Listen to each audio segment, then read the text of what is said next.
Yes, welcome back to the news today. This is the Daily Debate, election 2015, mergers. This is the buzz in the few last days in Israeli political arena.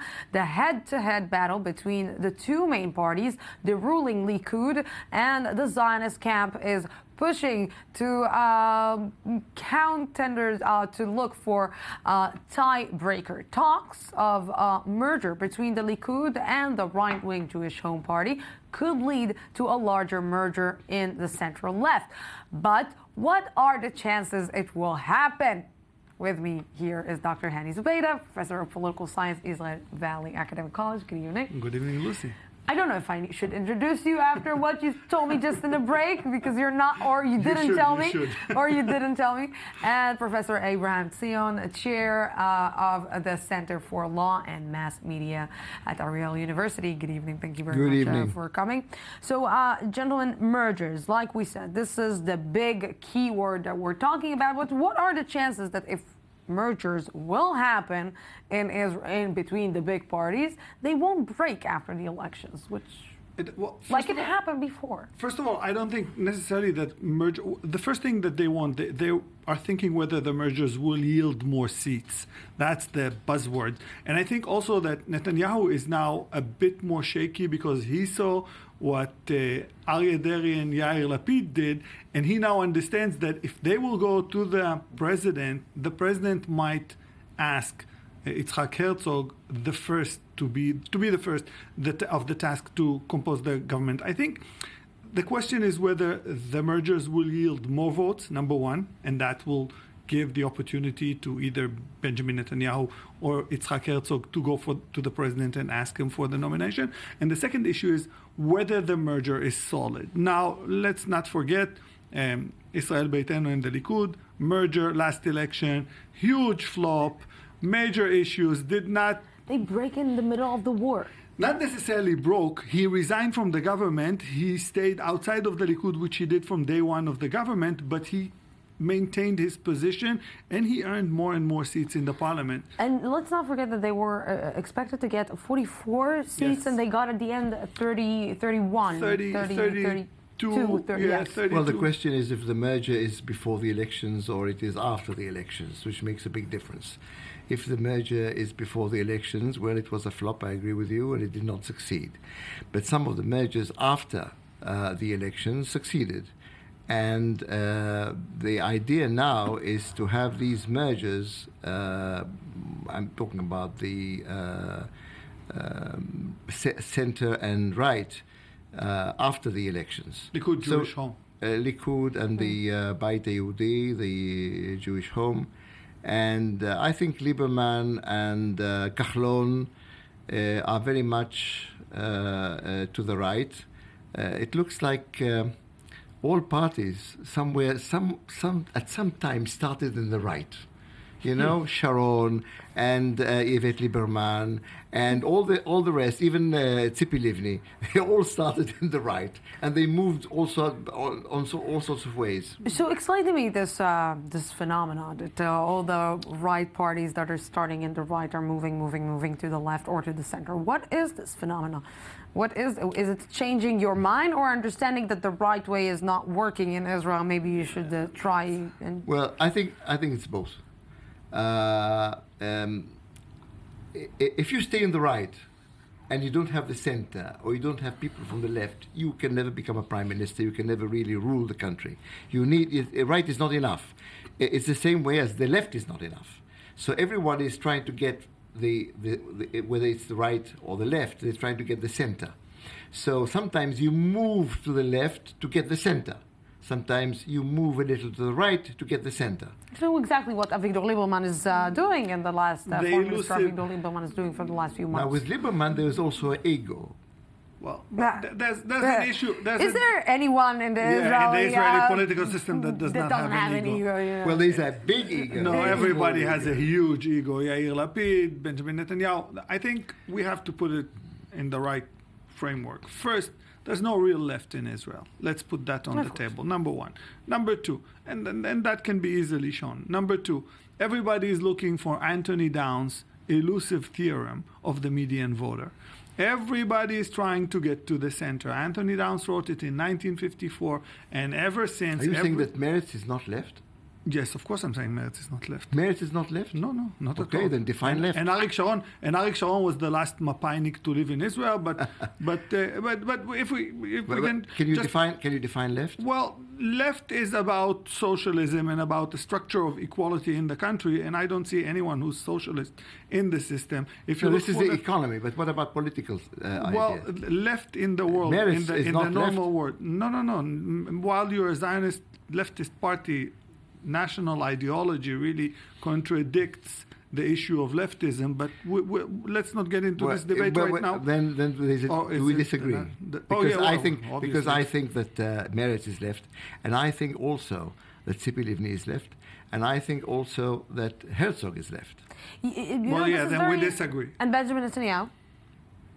No, I wouldn't say that. Why? He just proposed that. Benjamin Netanyahu is the type of person I told you about. You had a pause. He was on the right. Pause there. He's on the right, and he moved to the center to get the votes of the center. And now he's going back to the extreme right again. Well, you should disregard so much the elections. To the nationalist right. Let's look what's going to happen. Let's see what's going to happen after the elections. Do you think that he's going to move? After the election, post-election is a completely different thing. What we're seeing right now is a group of people, even though you kind of like name them, Kahlon, Lieberman, Yair Lapid, and even to a certain extent, some parts of Bennett's party are saying everything but Bibi Netanyahu. This is what they're saying right now. The deal between Deri and Lapid is not because Deri woke up and said, well, Yair Lapid, stand-up guy. He didn't. He said, threw up a beer, Yair a few months ago, Yair Lapid. Yeah, but it wasn't an intent to return to his sources, the Jewish sources. But I think that what they're saying is that Lapid is going to be like his father. In certain aspects, he is exactly like his father, of course. But what we see right now are a group of parties and group of leaders that are saying everything but Netanyahu. And Netanyahu is really worried. Now, I think that when you're worried, sometimes in politics, you kind of like start blowing at certain directions that might not necessarily help you, and that might be one of the mistakes. We can call it panicking. It seems that Benjamin Netanyahu is panicking. He's panicking from the polls. He's panicking from what is happening. He doesn't know if he should go with the, let's say, with the center, or should go with the extreme right or the nationalist right. Well, there has to be. It seems that this time, and for a long time, I didn't see Benjamin Netanyahu so stressed from an election campaign like he is right now, because the last thing that I saw from him was the campaign of the kindergarten, the video of the kindergarten. And looking at this video and seeing that the prime minister is looking at everyone like, kindergarten children, in one way or another, he is also panicking like 6 years old. But you must remember one thing. Benjamin Netanyahu, 5 months ago, before he declared the elections, he was the only person that could be considered prime minister. Yeah. Nobody was really endangering his position in any way. And suddenly things began to change. And he began to see that his position now is in jeopardy in a certain way. So I wouldn't say he's panicking, but he's definitely stressed.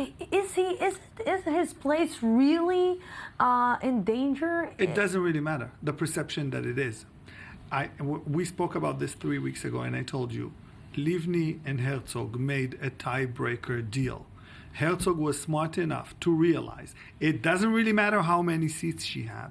It doesn't really matter how she shows in the poll. What matters is the perception. And in politics, perception is crucial. He said, I will hug her, even though we do not see eye to eye in many things. But let me make of myself a viable candidate for the prime ministerial position this election. And what you saw immediately after is the reaction of Bibi. I do not remember a prime minister going up with 3 campaigns in less than a week, and all of the 3 are flopping. choose Likud, change the system, Bibi's kindergarten, and lately the issue with the security, which doesn't really pins, and the fact that he wants to work out with Bennett a deal, and some saying he's promising him the security minister, and others are talking about rotation between Benjamin Netanyahu and Bennett. This is big. This is not only big. It seems like somebody is not advising him in giving him the good advices. It seems that either he chose, and from what we know from people that are, like, let's say in one way or another close to Benjamin Netanyahu, he is a one-man show, and when he gets stressed, he becomes even more control freak about what is happening. And it seems that this time he is doing each and every possible mistake on the way to be elected as a prime minister, which can happen at the end of the day, that he will be re-elected again as the prime minister. Yeah. At the end of the day, one should put down on the table who are the candidates. And when you put Benjamin Netanyahu with all his experience, and Israel now is facing perhaps the greatest dangers that ever. We said this last year, but this year is even worse than last year. So it's, and you mean the economic situation? Sorry? You mean the economic situation? No, less the economic situation. I think the political situation is very tense and it's very problematic, whether it's with Iran and whether it's with the neighbors, the neighbors around Israel, Daesh and Syria and the Hezbollah and the Hamas. And these dangers are growing more and more each day now. And you can see what's happening in the north. So, at the end of the day, people will see who has the more experience, who is the person who can lead the country. Now, I don't see many people who think that whether it's Tzipi Livni or whether it's Herzog, who are apt to become prime minister at this time of the day, at this time of the year. So these things, these polls, they change very, very on a daily basis. But towards the time of the elections, things do change. So I really don't know what's going to happen. And economically, also, Netanyahu has the most experience than anybody else. Yeah, but I would disagree here. I would honorably disagree. I think that the situation that you portrayed is not the main issue in the Israeli society. The Israeli society is crumbling from within. Economic gaps, cleavages within the society, cleavages between Jews and Arabs, Mizrahim and Ashkenazim, men and women, gender. We're talking about center and periphery. These are the main issues. Benjamin Netanyahu, although changed his positions from Mr. Diplomacy to Mr. Treasury to Mr. Security, has failed miserably. Diplomatically, treasury, and security-wise, he has failed miserably. He just had a war going on in the Gaza Strip, which he completely bubbled. But Hani, you know what is amazing?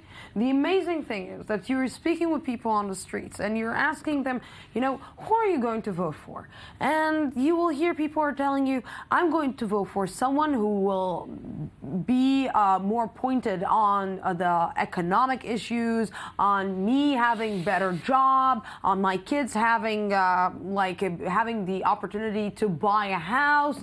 And then you're asking him, okay, so you're not going to vote for Benjamin Netanyahu? And then he's telling you, This is where Professor Zion has hit the target on the mark when he said his perception is of, and that's the deal. Elections are not about actual deeds, it's about perceptions. And I think the perception of Benjamin Netanyahu is still extremely strong. I think he lately we heard about the new advisors he had. He let go a few, and then he took some people from the radio industry, which was kind of like... He was never good at, picking advisors because he doesn't really listen to them, which obviously you're right. But the thing is, if he will keep on making these mistakes along the campaign line, what you said, and I agree wholeheartedly, he was the only viable prime ministerial candidate, he might really fumble the ball and lose the prime ministerialship because of his own mistakes, not because the others not are better. Because of an advisor mistake, because again, Benjamin Netanyahu doesn't take the advice of anyone except the advice of Benjamin Netanyahu. Well, just this week he lost 3 advisors. Or of his wife.